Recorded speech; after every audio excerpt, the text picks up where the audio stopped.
everyone, welcome to The Nerd Tea. I am here with the lovely author Maria A. Eden. Hello, Maria. Thank you so much for having me. Hello. Thank you for coming and chatting with me. I am so excited to talk to you about your books. Yeah, I'm such a fan of yours, so I'm so excited to be here. I love your social media. I love your podcast. I'm so happy you asked me to be on. Thank you. I was so like as I was reading it, I swear I was like the first book. I was like, I have to talk to her. Like Oh, I didn't even get very far before I was like, oh yeah, I'm reaching out. well, I'm honored, definitely. Thank you. All right. So, for those of you who don't know who you are, can you please introduce yourself? Yep, I'm Maria Eden. I'm the author of The Gray Prophecy and A Vision of Lights, which is the elemental realm duology.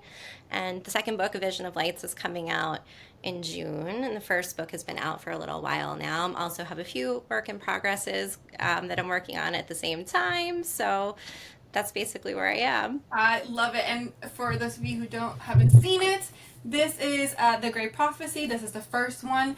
I actually had this as my book club pick. I think back in January, and that's how I discovered you. And the second one I am getting soon. By the That's time this great. interview comes, yes, very soon. By the time the interview comes out, the your second book should either be out, like just about, or be about to be out, so everyone can actually get it. All right, so tell me a little bit. Let's talk about your books.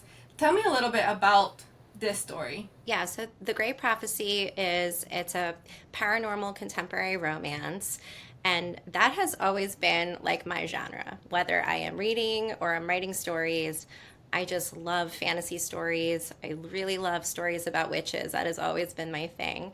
So The Great Prophecy follows the story of Corey, who's a celestial witch who makes a prophecy that puts her life in danger. And in the process of moving to a charming little town in northern Maine, her magic reawakens when she meets Adrian. And in the process, she learns a lot of big family secrets about the true reason why she was sent into hiding. And second book in the Elemental Realm duology is A Vision of Lights. That's coming on June 11th, and that really picks up right where the Gray Prophecy left off. And it's this time is Enzo's story, which is Corey's brother, and he has a lot of redeeming to do in the story. He's kind of more of a morally gray character, and he gets a chance to really make it all right. The only problem is he has to work with the Gray Witches, the very same people who used to hunt him down when he was involved in dark magic. So I'm excited for that second book to come out. I love Enzo as a character, and so Me it's gonna be too. I got the chance to read your arc, good. so I've already read it, and I already knew that I was going to love him when I found out that he was going to be the protagonist of that story, one of the protagonists, and so I was so excited. I was like, I was so anxious for his story, and in my opinion, you did his story very, very Well, well. be so happy to hear.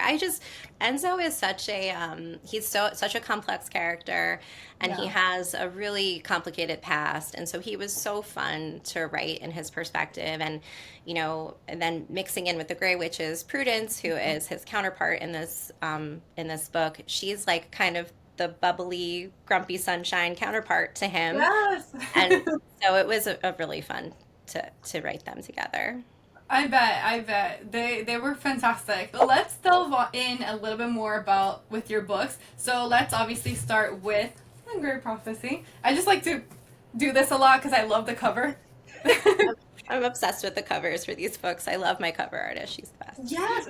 Who is your cover artist? So it's through Story Wrappers, and Hmm. she has done so many beautiful covers. She works with Carissa Broadbent and Laura Thalassa, who I like fangirl over big time. So the fact that she worked with me is like, I'm very happy. Yeah, I first saw you on social media, and whoever says don't judge a book by its cover is wrong, because I saw it and I was like, that's gorgeous. Must own this book. And it was the cover designer's idea to put the planchette, which is like from the Mm. Ouija board, on the book. And it was such a good idea because Corey is really a walking Ouija board. So it really made sense. And she put all the design elements and made it so much better than Yeah. I ever could have imagined. So I love it. Absolutely love it. All right, so let's delve into it. The first thing I kind of actually want to ask you about these. Do you consider these a cozy read? I do. Yeah. I do. Okay. Did you feel cozy when you were reading? I felt cozy. Like, obviously, there are dark elements to it. Yeah. Quite a few. But at the end, I felt cozy when I read it. So I think that the vibe that I always love when I'm reading is like feeling cozy, the feeling like you could read this book in front of a fireplace on a cold fall night with some tea, but also feeling like worried, like something like a little bit at the edge of your seat at the same time. I hope that's what it kind of translates as. It did, yeah. That's exactly what it is. You really want to find out what happens next, but you also feel like nice reading it. Like you don't feel like your emotions are about to be, broken. Like, all right, so what is it? That's what I was going for. That's great. Okay, good. All right, so let's start off with the Great Prophecy a little bit. So I am obsessed with Corey and Adrian. Talk about a cozy couple, in my opinion. So I would love to know how they come across to you as an individual and as a couple. Yeah, so I wrote The Great Prophecy during the pandemic, and so Corey's struggle with social isolation was something I think we were all dealing with at that time. And Corey is such like an introverted, socially awkward, not very unlike myself person. And Adrian is confident and kind of brusque, but I like the idea that somebody who is not confident in herself ended up with somebody who had 100% confidence in her. And so that was really the goal between them as they grew as a couple. Corey starts off really reluctant to find any type of love at all. And she doesn't want to even communicate with people. She just wants to keep her head down. And Adrian brings out a side of her that allows her to bring people into her sphere, whether it's him or his family or the Grey Witches who had been there in the background all along. I loved how they filled in sort of the things that they each needed, you know? Yeah, yeah. And that was really, and I also for Adrian, I love that he was sweet and he was very like gentle and he was family oriented, but he also had a bit of a possessive like thing to him, which you have to love that in a love interest. So I'm a big fan of like the touch her and die trope and somebody asked is Adrian like touch her and die, and I like to think of him as like touch her and drown because that's like his magic basically, power. yes, yes, I loved when the scene that we're both thinking about when that scene came, I was like yes. I love that in a male main character. I really do. I do as well. Um, I also want to talk about the fact that, and I don't think this is a spoiler, but they are sort of meant to be together. Right, right. Okay. And because of that, it lends itself to a lot of fun scenes, including the Touch Her and Drown, and also some schmexy. Yes. For a moment. So I kind of want to know that, like, that leaning into that trope. Oh, definitely. And I think that adding in the magical piece to some of the steamier scenes, it like totally enhances it. I love that when other authors do it too. So it's one thing for people to have a connection, I think, but it's a totally other thing for people to be connected through magic. Like that takes it over the top because there's so much more you can do with that emotional connection that way. It's like they're not just in love, and even though Corey is definitely fighting that in the beginning, but like he cannot be away from her, and if something happens to her, like the without being no spoilers, but if something happens to either of them, they can't ever get that again. So the stakes are a Yeah. little higher that way. It lends itself to a lot of really, really fun emotional moments from them. So I Yeah, enjoyed it. definitely. Yeah. And that one sexy scene that I'm thinking about. I guess. I was like, oh, okay. Uh, can I get myself a little Elemental. Or elemental witch never hurt anybody, right? Yeah, I agree. You also introduce really cool magic system in this story. You have different types of people who can do magic. You have your elementals, your gray witches, your celestial witches, and your charms witches. Can you tell me a little bit about them and coming up with that, with separating the kind of magic? So when I was thinking about the magic system, I wanted there to be conflict between the different types of witches. And, when you think about charms witches like Enzo and Astrid, and the rest of Corey's family, you think about that's like the typical stereotype of a witch that you have, right? You use spells, you create spells, use creativity, you write your spells in a grimoire. But in my magic system, I wanted to tie the magic to an external source. And so the gray witches, for example, darkness and light are their external source. And Corey, being a celestial witch, is connected to the stars, the spirit realm. And the elemental witches, like elemental magic, is definitely in a lot of different things, like movies and books. But all of these magical sources kind of interplay together, especially in the second book. And I like that they all pull from a different source but had conflicts kind of within. Only one that I kind of like took a little bit more creativity with or creative liberty with is the Grey Witches because Mm-hmm. they have different subsets of power. So, like, Prudence is a healer, and Fern is a relics witch. So, they kind of use that light and dark element, weave it together into their own magic. I found that super interesting. Like I thought that was really cool how you did that, especially because you brought in a lot of things that made it seem like you could always do this magic. Like, oh yeah, if you take this stone and you do this and you grab this here, like you can do this. So I really enjoyed that. It felt like I could definitely find a witch that could do this. You know? Right? Like you can almost think about like even people that sometimes people say this to me like I can think about people that I know being a celestial witch just based on kind of how they are, their personality. Honestly, yes, I can see. I found myself thinking one person for Celestial and one for a Grey Witch. I was like, I can actually see them. Sorry, my son just walked in there. Hi, You're bud. Hi. Do you need something? No, I'm Okay. Sorry. Just came No, home you're from school. Good timing. oh, cute. It's all good. Before we move on to your next one, can you describe the Grey Prophecy in book tropes? Oh yeah, so fated mates is probably the biggest one. And then I think that Toucher and Die also is a pretty big one in there too. Found family is probably the strongest though. Like the found family in this book carries the whole plot really because Corey finds that family not just in the witches that are around her, but she finds it in really like her own family. She has been disconnected from her family for so long, and there was so much she didn't know about why.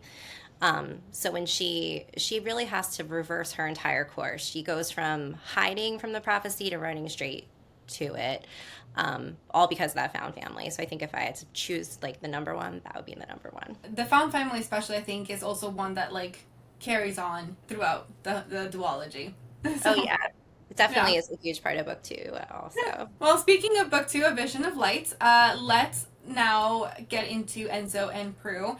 Can you tell me a little bit about them? Absolutely. So I actually, when I was writing The Great Prophecy, I knew that the second book was going to be about Enzo, but I did not know that Enzo and Prue were going to be a romantic couple until I started to get to know Prue as a character. And they are such a good grumpy sunshine little pairing, I think. But really, what is cool about them as a character is that they seem so different externally, but then when you get to the core of what makes them who they have a lot of shared beliefs and a lot of shared trauma, and that brings them together. With Prudence's backstory, having, she's kind of the heir apparent to her coven, but she is not being accepted by them, and she is working so hard to gain that acceptance. And now she's paired with Enzo, who has such a bad reputation in that world. So I think that they really, the two of them, turn out being so similar despite the differences that they had thought about all along. What I like the most about them was how you got them to overcome what they each thought of each other. You know, like that journey together was very healing in a different way than Corey and Adrian's was. Yeah, and I think so much of that too is because of the gray witch versus charms witch. There's like a lot of stigma in the belief system between the two. And so Prue starts out saying like of course he doesn't want to work with us. He doesn't like gray magic. He doesn't trust gray magic. He's not going to let me heal him. He wouldn't even let me heal a small wound. Why is he going to let me heal him? But there's so much more to it than that. And gray magic and charms magic are not so different when they really break it down. This one also had a lot of really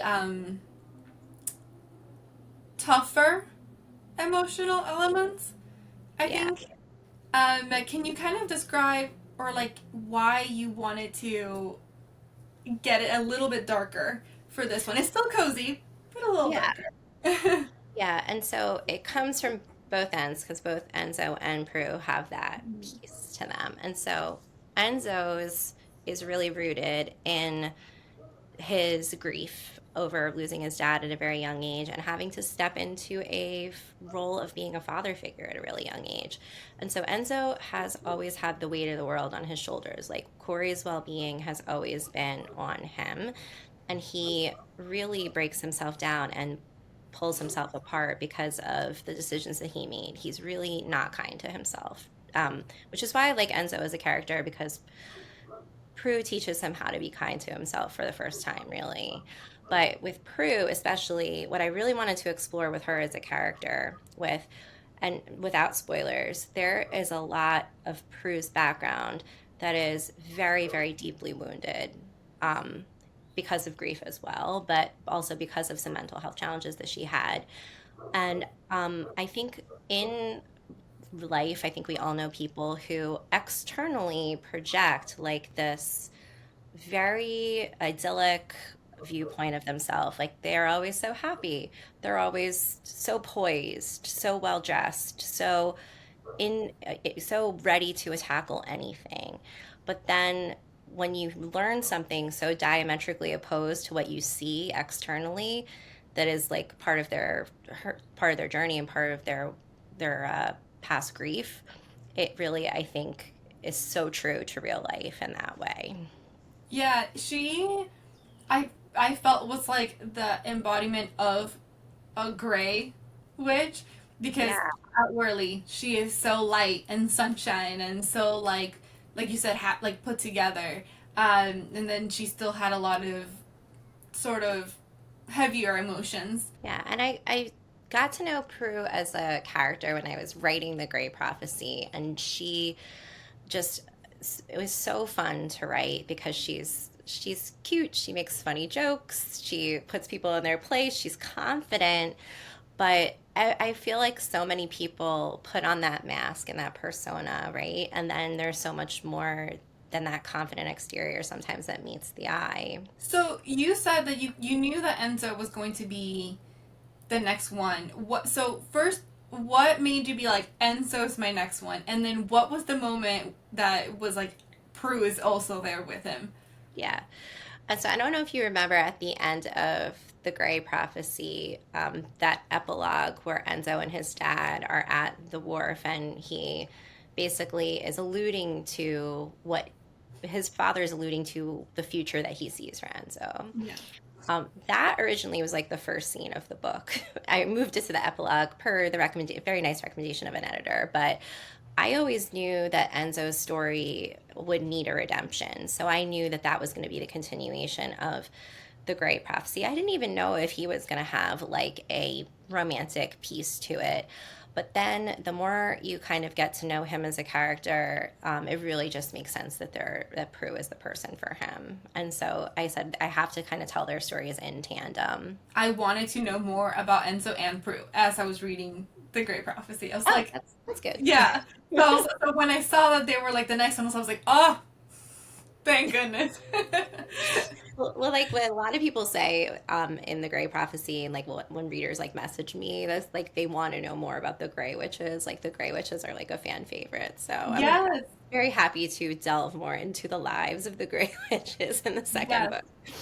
Especially because like because of their stigma in like the Yeah. rest of the magical society, I always think like, okay, but like what's the real story? Like, like They have like this reputation of being kind of quirky, but also like if you look at them, like Prudence and Alfie, they're like very cool. Like they're well yeah. dressed, they're like smooth, so they have I this reputation. And I definitely in like a sad way. I don't think I'd fit in. I was like, oh you would fit in. I think you would fit in. no. But thank you for saying so because that makes me feel like I'm cool. I also really enjoyed that we still got to see Corey and Adrian. Like we didn't completely get away from them in A Vision of Light. So, what was that like? Like making sure that is that something you always wanted to make sure that we were still in the heads of them? Yeah, I think part of it is probably just because I didn't want to leave them because I just loved writing their story. But especially Adrian and Enzo, like Adrian and Enzo really hate each other in the beginning Yeah, of the I book. mean rightfully so. I would. Rightfully so. They have beef, let's just say. It's rightful beef. But there's the Enzo and Prudence's storyline is so like held up by what Corey and Adrian are doing in the background. And really everything that there's so few point of view so few point of view chapters from Corey and Adrian in the second book, but every single one of them is like it's all focused on Enzo, basically. Yeah, it was a good way to still have them in there because it filled in certain gaps in what was happening with Enzo and Prue, but still being like, oh, thank goodness we don't have to let you go. Well, I'm glad to hear you say that because that was definitely how I felt too as I Okay. was reading. Okay, so with this one, what do you think are the book tropes? So this is, I feel like, more of a morally gray redemption story than and unlike the first book where it was fated mates, this is enemies to lovers, or at least rivals to lovers. And I love I love reading a good enemies to lovers tale. Like there is nothing better, I think, than like people who like really do not get along, learning to get along, and that the love that comes from that. I think that's just such a cool trope. And Yeah. of course, the found family, like you said, the found family piece is especially with because Enzo has a family, like he has a daughter, and that daughter has been estranged from him for a long time. So he has to like, even though he's been in that role of being a dad for his whole life, he has to reinvent that now that the prophecy has come true. So Yeah. found family is huge. One thing I like about him in that regard is that you hear how he's always been a caretaker, and this is almost the first time that he is being taken care of instead, That's you so know? true. Yeah, Yeah. I didn't And so even I think of kind it of that felt for way. him. Yeah. Yeah, that's so true. I didn't think of it that way, but it really is true. Yeah, I felt for him because I felt like he didn't know how to be taken care of. And Yeah. so like just let her in. Yeah, and I mean, you think about like what he went through as a kid, and um, when I was writing Great Prophecy, I had a hard time like trying to write their Corey and Enzo's mom, Astrid, in Yeah. a way where like you feel so horrible for her, like she goes through this horrible trauma, but in the process, like Corey and Enzo both have to carry a huge burden of Yeah. that trauma with them. So that's a really hard thing. Yeah, I definitely got the sense that he was more of a parent, not just like father, but parent in general to Corey. Mhm. And so I always felt like that was, and he was always like, "No, I was happy to do it." I was like, "Yeah, but you deserve to be a kid Right, too, and you he know?" really didn't get a chance to be a kid, and um, he really like his friendship with Calvin was the only thing that he had outside of his caretaker role, and that is another huge thing that he carries with him into the second book. So Yeah, much guilt and so much loss of that piece too, because through no fault of his own, that really fell apart. Yeah. I felt like he definitely had lost his identity a lot. Totally. He So definitely that has. was, yeah, that was a big one for him. I was so, yeah, that was a good one. I liked him. I also want to know what was the inspiration for these stories? Yeah, so I had been writing, I had multiple discarded manuscripts on my computer when I started writing Grey Prophecy, and all of them had some type of a celestial witch character in them. And initially, I picked up one of the original title was Medium because she spoke to spirits.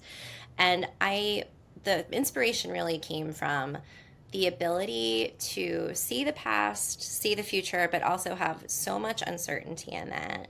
And because sometimes you know so much that it clouds what you need to do.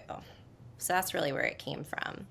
Yeah. And and then in the second book, um, really it's that redemption piece that Enzo made so many bad decisions that ultimately led to him losing everything. But with Enzo's story, what I really wanted to put out there was that there is no absolute, right? Like darkness and light, there is no absolute. There is always this middle ground, this gray medium in between. And he is a perfect example of somebody who can overcome those bad decisions and bring the light out. So that epilogue chapter that I talked about is that he always had that within him and he had that potential. And the other big thing, like overall arching thing between the two books, is that there's so much talk about fate, but ultimately, in the end, every character ends up choosing their own fate. And I do believe that that's true. I believe that maybe there's something that's laid out for us, but we still have the power to move those pieces around. I like that a lot also from that theme from both of these books. Now I want to move on to our fun little writing section. Oh, So perfect. this will be focused on your writing. And this is one of my favorite sections because as an aspiring writer, I love getting into the heads of my favorite authors. So It's great. let's get going. So this is my favorite question to ask is what is your planning like? Yeah, I plot out the books and I plot them out by beats. So I'm a big fan of doing plot beats. And there's different methods to that. And for romance writing, I really like romancing the beat. It's a story, or it's like a method by Gwen. Oh, I have it right here somewhere close to me on my desk. But I'm a big fan of that method. And then when you plot it out by beats, it kind of like is your outline is very loose. It's more like a sketch. And Mm-hmm. then as you're writing, you can move those pieces around. So even though I plot pretty extensively, I still move the pieces around, move the story elements around as I go.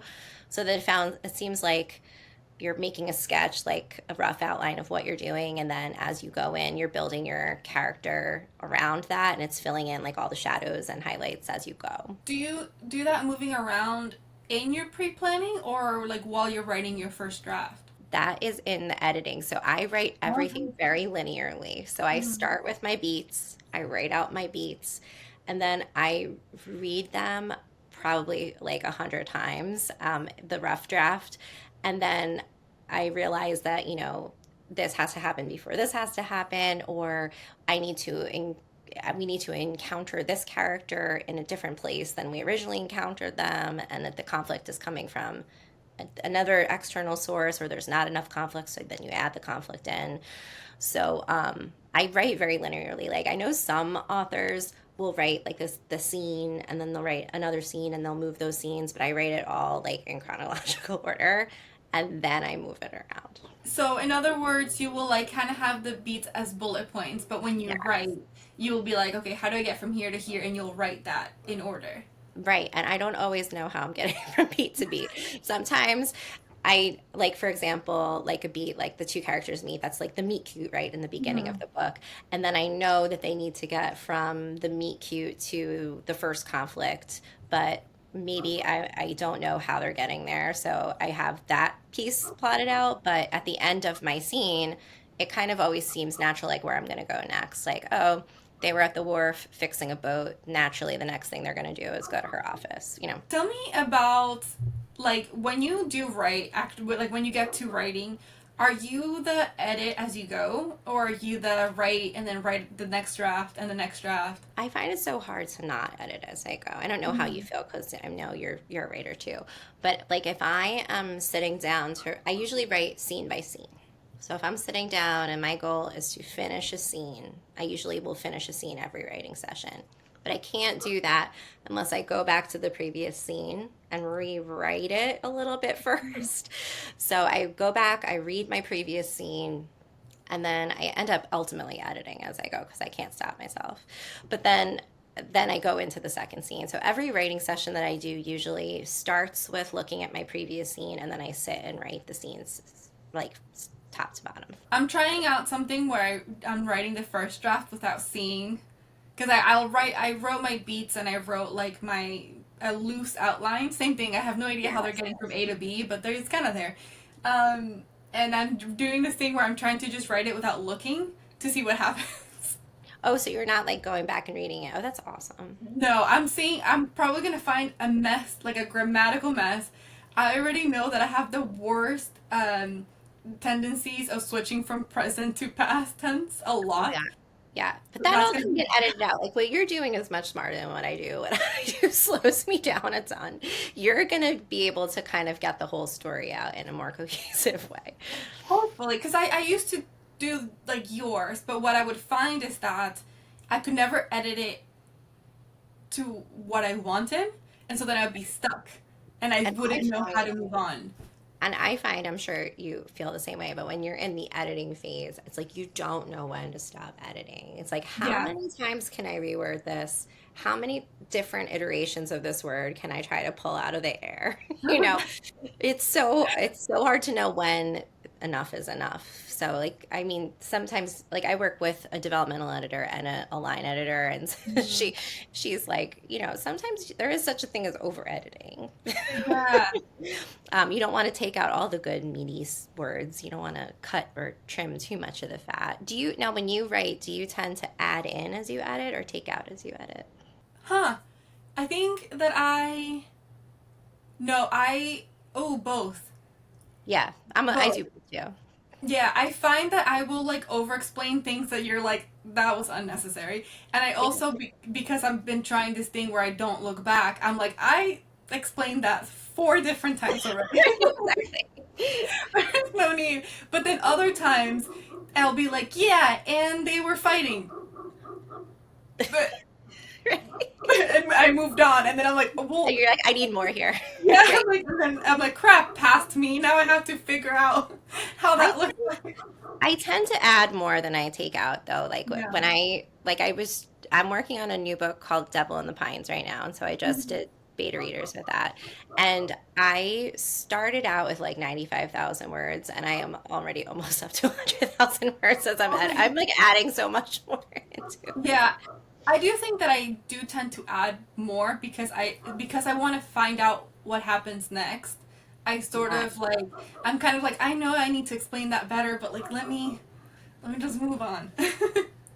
And I like to think of it as like I have some background in fine arts too, but I really think that like as you're adding in stuff with your edits, it's kind Mm, of like if you're doing a painting, you're adding like the shadows, you're adding the colors, you're adding those highlights from the light, right? Like you can add all that stuff in. It just feels good to kind of just zhuzh it up a little bit. yeah. I will try. I think that I also might now like you've kind of inspired me to try doing a little bit more beats in my planning because that might help me sort of move on, like move from place to place.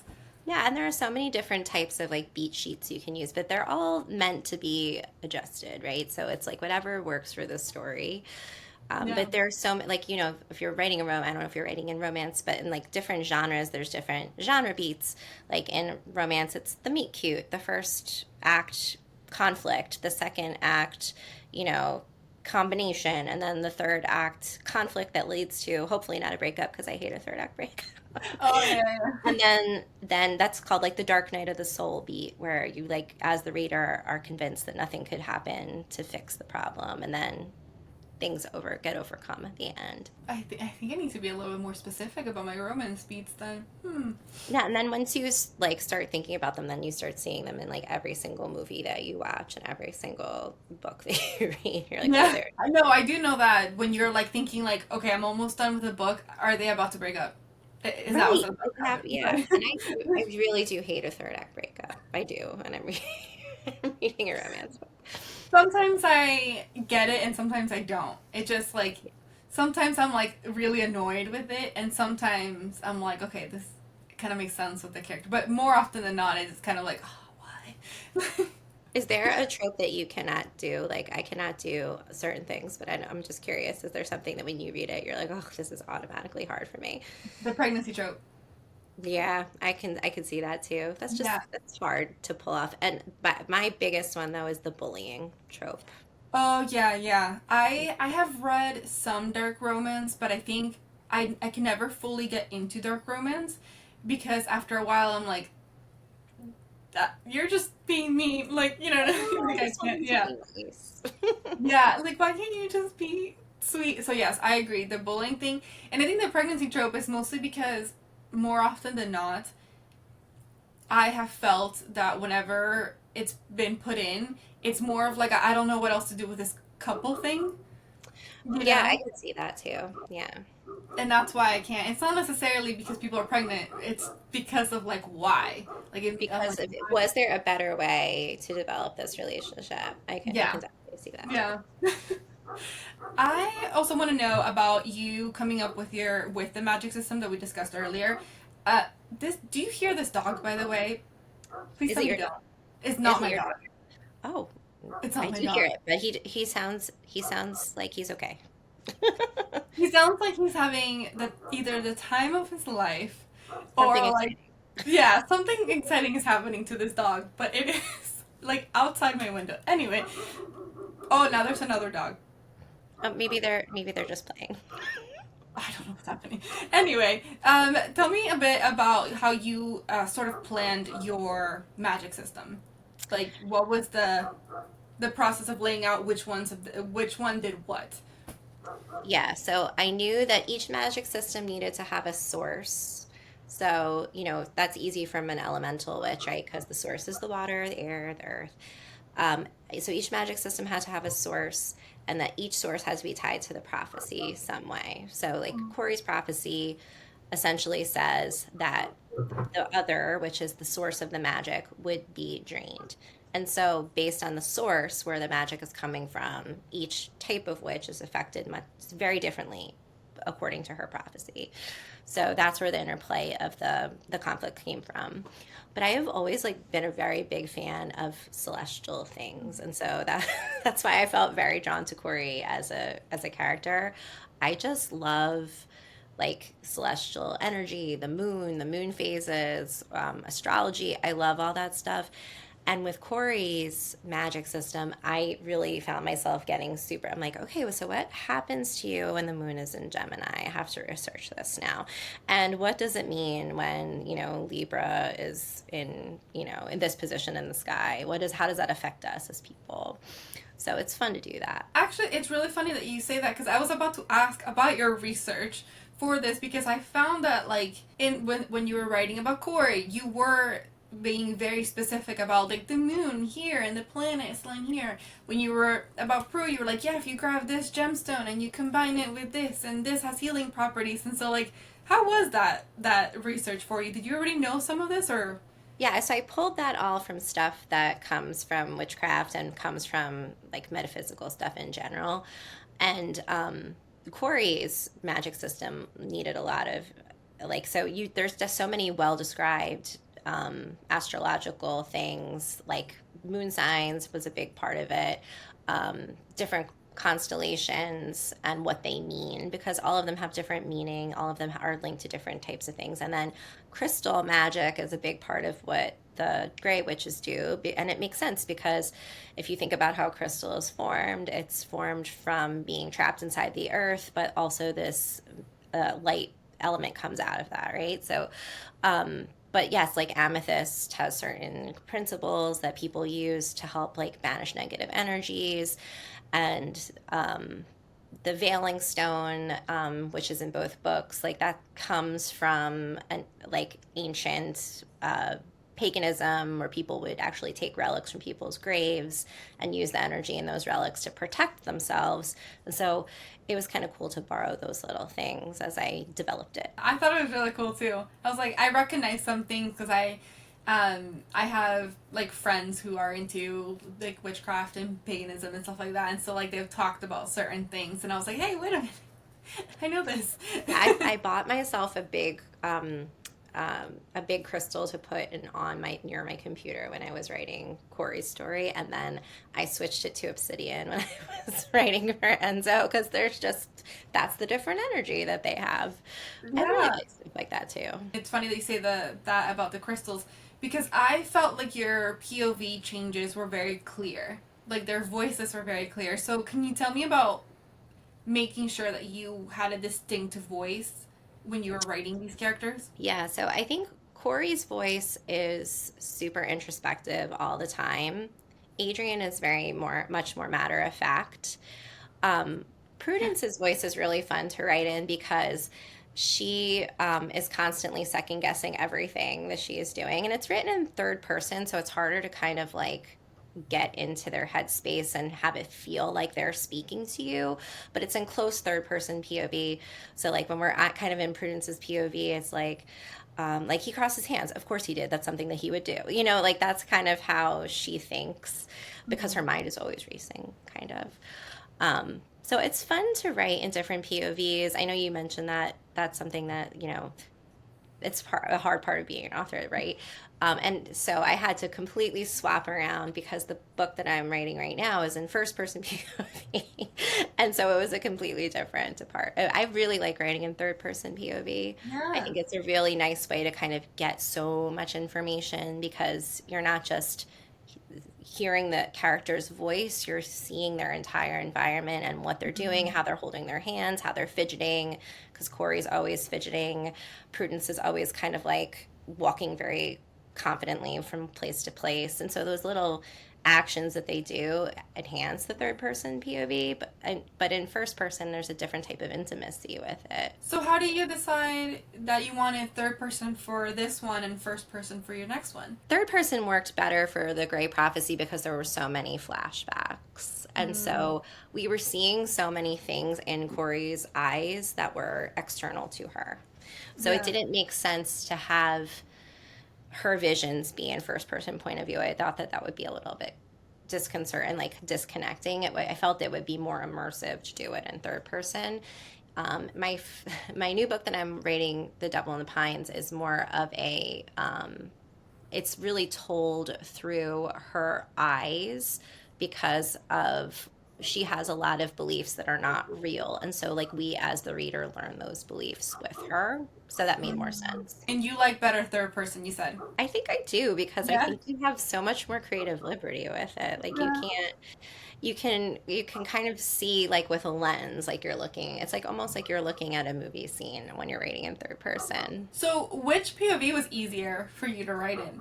As far as like character POV or like Yeah. third or first. Character. I think it's very easy for me to write in Corey's POV because I'm so like her in so many ways. And I think it Hmm. was I think Enzo's POV was easy and good and felt like very natural and good to write in because Enzo is so like everything he does is so internally driven by very deep feelings. So like it's fun to write in a POV where they're so conflicted. Yeah. Just like we don't want to torture our characters, but we do kind of to Kind trigger of. Yeah, our just a little triggers. bit. Definitely. Yeah. Just a little torture. Like, A no little big bit deal. like yeah, or like a lot. I mean, I kind of Yeah. probably more more than I needed to sometimes. Enzo, poor Enzo. I know. Enzo. Poor Enzo. So which one was the hardest one? I think it was at times hard to write in. It's a hard question. I don't know whose POV was hard to write because I kind of feel like each character has like I could kind of get into their headspace.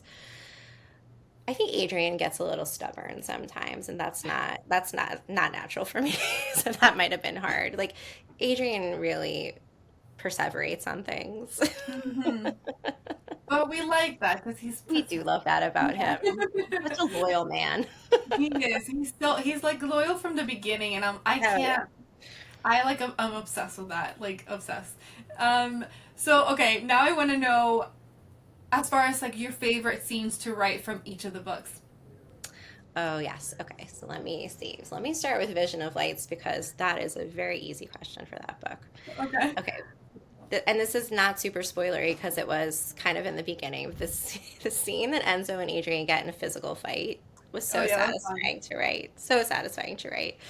Um, and there were so many lines that Adrian said to him that were such good burns that I just loved. Every time I went back to rehash that or like edit that scene, it just felt like this is good. This is Yeah, like the whole essence of what's going on here. you felt And really then clever. I know. and then in Gray Prophecy, okay, so I really can't overtly say what my favorite scene is because it's a huge spoiler, but it is the moment where Corey learns the truth, and Mm, and there is a big piece of her past that comes back and reveals that to her. And mm. that is the scene that I get messaged about the most from readers because every once in a while I'll wake up to a message on Instagram like, oh my gosh, I just read this scene. And I was sobbing, and I couldn't write it without sobbing. I would cry every single time I wrote that scene. It's definitely my favorite, but I can't really, that's a super spoilery scene to talk about. Yeah, that's a super spoiler, but to anyone out there, once you read this book, you'll know. You'll Yes, you'll immediately know. know what I'm referencing. Yeah. Um. Uh. Shifting gears, but still in writing. You are an indie, correct? Yes. Okay. Can you tell me what that process is like for you? Like how it would differ if you were trad? Like how do you get into the writing, the editing, the publishing? Can you tell me kind of that process? Yeah, so when I started out with Gray Prophecy, I did start out with querying it, like intending to try to do the traditional publishing. And I think, so, you send it out to a ton of agents, and I actually got like a lot of good interest in it, which I think sometimes people feel disheartened by the rejection, but my experience was it actually kind of pushed me harder because I didn't end up working with any of those agents, but they were super interested in what I was doing. So I was like, okay, I have something here. And it didn't work out with any of the agents, but I don't want to stop having that or throw away the whole story just because I didn't get an agent. And the only thing that was really holding me back with indie publishing is like just there's a lot to do. And Yeah. I was intimidated by the marketing and the formatting and finding people to work with. And I was also scared that I wouldn't be able to collaborate with people. But then when you actually get into it, it's I feel like just as collaborative as anything else. Like I've found so many great people to work with collaboratively. I love the editors that worked with me for both of these books. And so I had a experience that I think was like mirrored similarly to how you would work with other people in the trad space. But what was nice about it is I ended up being able to choose everything. So I really loved the whole indie publishing like process start to finish. The things that used to intimidate me, I like now I really like I love the social media piece. I really think that marketing can kind of be fun sometimes, and like Yeah. traditionally published authors end up having to do a lot of marketing too, so there's really not a lot of difference there. Yeah. But yeah, I originally I think a lot of people get discouraged when they try to do the traditional piece and it doesn't work out, but it was definitely a different experience for me. Like I had great feedback and good interest, so I was like, let's jump face first into Yeah. this.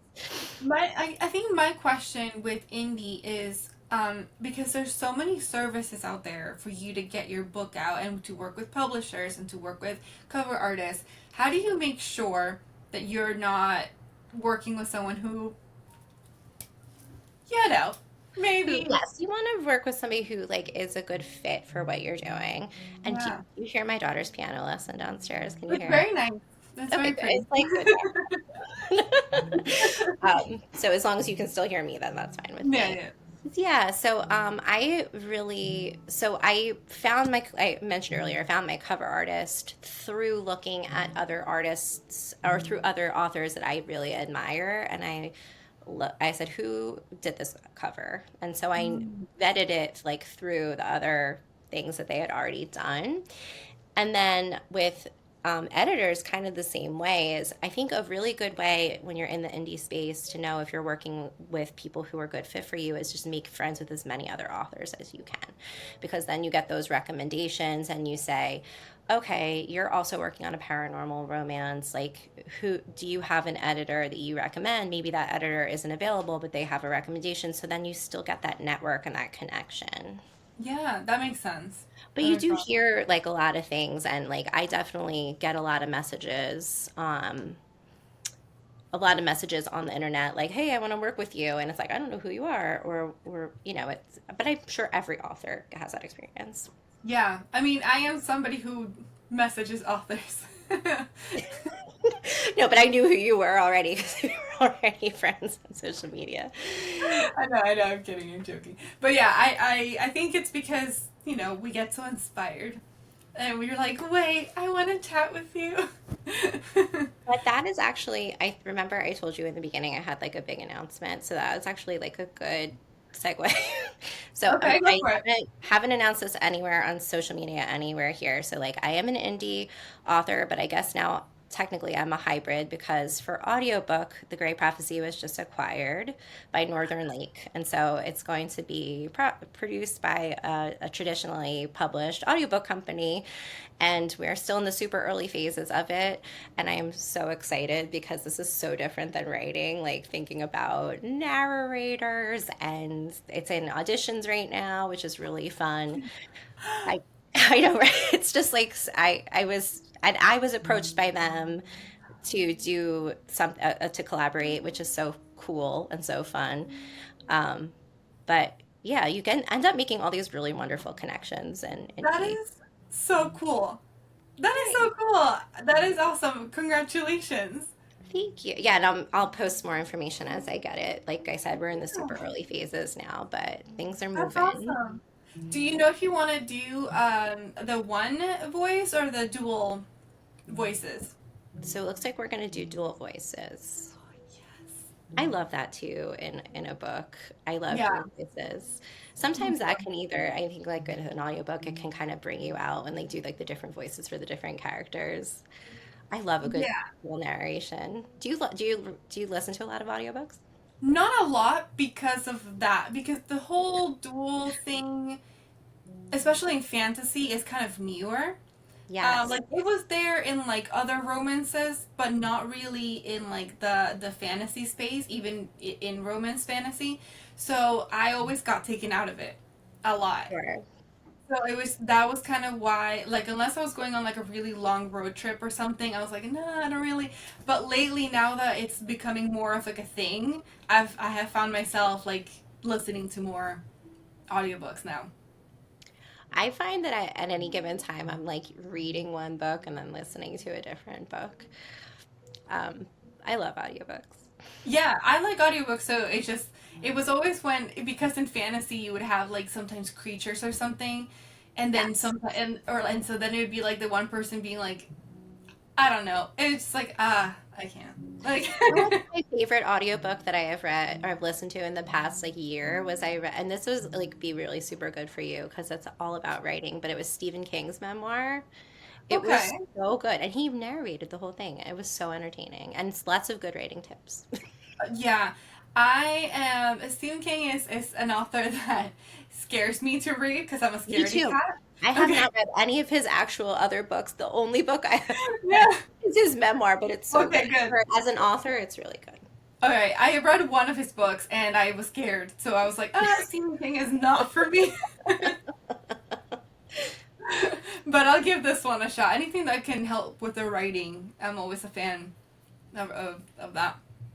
Speaking of, what was the best writing advice you've ever been told or heard? Oh, this is a good question. Best writing advice. It probably has to be the kill your darlings advice. Like, do not be afraid to delete something or to totally cut something out if it's not working. You can Yeah. always go back and read it again, but you don't have Yeah. to make sure. Do you ever save them like in another document when you delete something, or are you just like, no, you're gone? No, I save a million versions of Oh, them just okay, okay. back.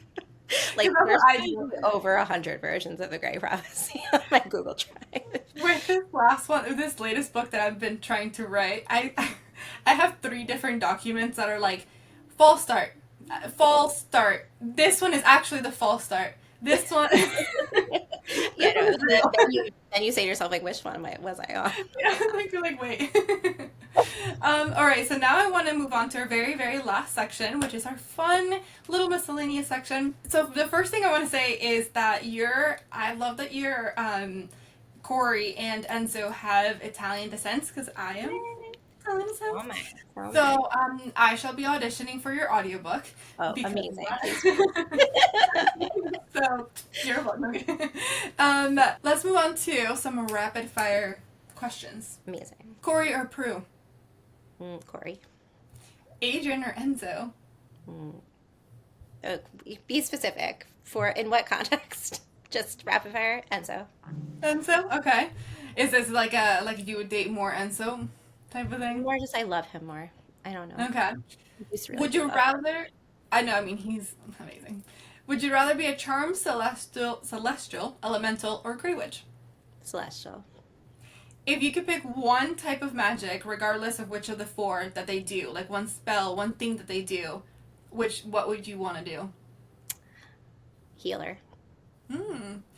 Would you want to be in a coven in Maine or in San Francisco?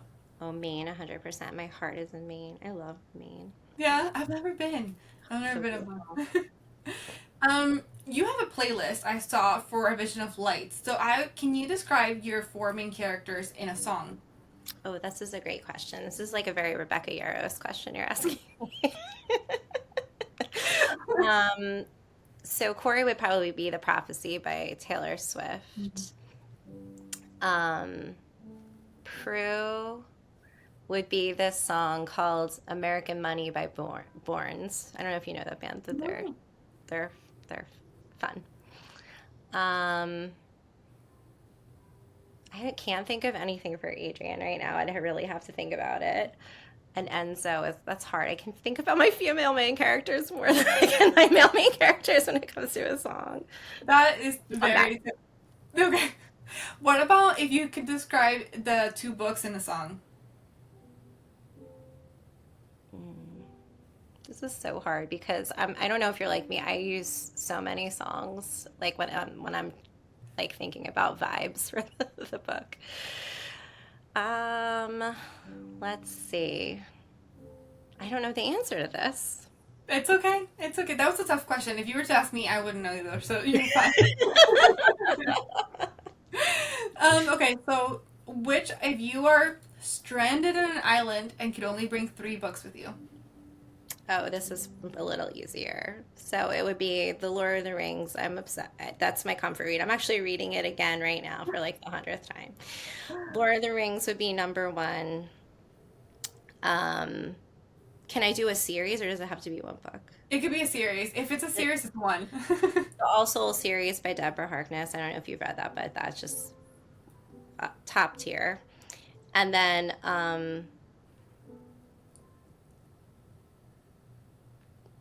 The Unmaking of June Farrow by Adrienne Young.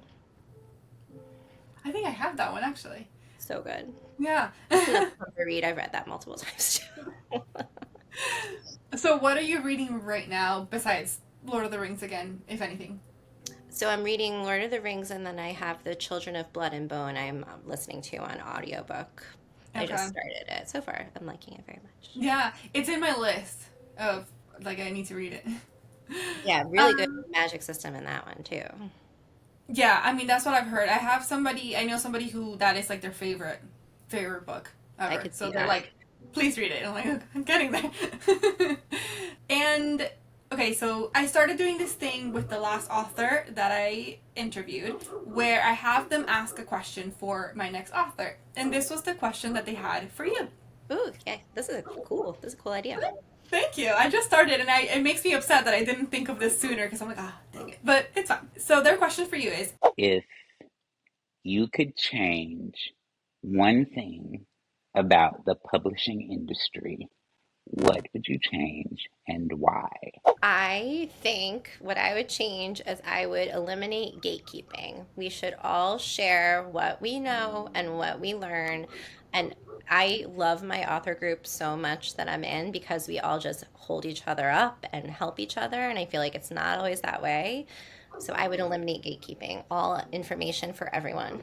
I like that. This was a question from Terry J. Benton Walker, who does also paranormal fantasy and contemporary books. Amazing. That was Amazing. a really good, So, really good question that she had. well, he also has like writing resources and stuff like that because he also doesn't like the fact that it's hard to find information. So actually, really funny that that was your answer. That is, I think, so like, and you had alluded to it earlier, is that it's so hard to know what is right and what is not right, and Yeah. who is real and who is not real. So now it's your turn. I'm not sure who I'm going to interview next, but if you have a question for the next author. Okay, let me think of something here. So if you had the opportunity to sit down and write in the setting that you're writing in, would you do it? Like, Ooh. would you transport yourself into that world and sit there and write for the sake of writing there? Yeah. Would you? Yes, I would Yeah. definitely. Well, hold on, wait.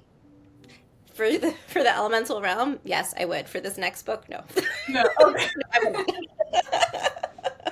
Got it. And funny enough, because that is actually going to be my last question for you, which is, what is next? Yes, so I am working on a book called Devil in the Pines, which is a retelling of a folklore story that is very close to my heart, the Jersey Devil story. I don't know if you've have you ever heard of the Jersey Devil No. before? So I grew up in an area that's like right outside of Philadelphia in this little sliver of New Jersey near the Pine Barrens, which is one of the most haunted places in the world. And there's a story about the Jersey Devil. And I thought, how cool would that be to make redo a folklore rather than do. I love fairy tale retellings, but you don't see a lot of folklore retellings out there. Yeah. So I said, let's retell the story but make it romantasy.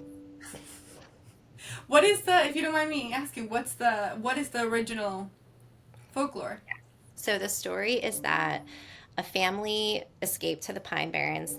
This happened during colonial America, so they were escaping persecution, religious persecution. So they moved to the Pine Barrens, and then they had a large family. And in the process of having her 13th child, the mother of the family said, "Let this one be a devil." And there are multiple different versions of the story, but the most popular one is that a child was not born, a devil was born, and that devil still haunts the Pine Barrens to this day. So when I was in high school, it was like something that we would do. We would drive out into the Pine Barrens and look for the Jersey Devil, and there's been so many spottings and reportings of the Jersey Devil that it's, a part of our local lore and our tradition. And so, how then what I wanted to do was I wanted to retell that and retell the story of that family, which is a very real family, and I have met descendants of that family, but tell it from a completely different lens. And so, it's a very gothic story. It's a little bit darker, and Mm. it is told in first person, so it's a little bit more intimate. And I didn't realize when I was writing it, but it's a gas lamp story because it's told in an alternate realm of the Pine Barrens. Which Yeah. one of my author friends was like, "Oh, it's a gas lamp." I was like, "Oh, I guess it is." Most gas lamp stories are like in like Edwardian England, but why not Yeah. colonial America, right? Yeah, let's face It's really, it. I'm loving this is like, and my main character's name is Harper. I love her as a character, and I'm having a really good time writing the story. That's really cool. Where are you in that? Like, are we gonna see it anytime soon or like, So this is a very another really good kind of like fall story. So I'm aiming for a late summer of 2026 okay. release because we're doing 2025 release for Vision of Lights, And then I am also and then we'll do the audiobook in between. And I am also working on special editions for Vision of Lights and Great Prophecy. Special editions. I know. I'm a sucker for a special edition. I love I them. know. Especially if they have like dyed edges or something, do they? I know. I Yeah. know. Okay, well, so then, I'm sorry. Oh, I'm still thinking about what I want to do, but dyed edges is on the list. Oh, okay, you're still in the plan. Okay, yeah, yeah. I feel like you could do a lot because the color scheme that you chose is just really, like, it lends itself to kind of like that, like, witchy, main sort of vibe. Yes, it feels like very like especially the night sky can feel very special edition. Yes, I can. Like constellations and stuff. There's so many Yeah. different ways you can go. Yes, absolutely. Yes, I like that. Well, congratulations. I can't Thank wait to you. see the special editions, to hear your audiobook, to read this next nun cozy clearly.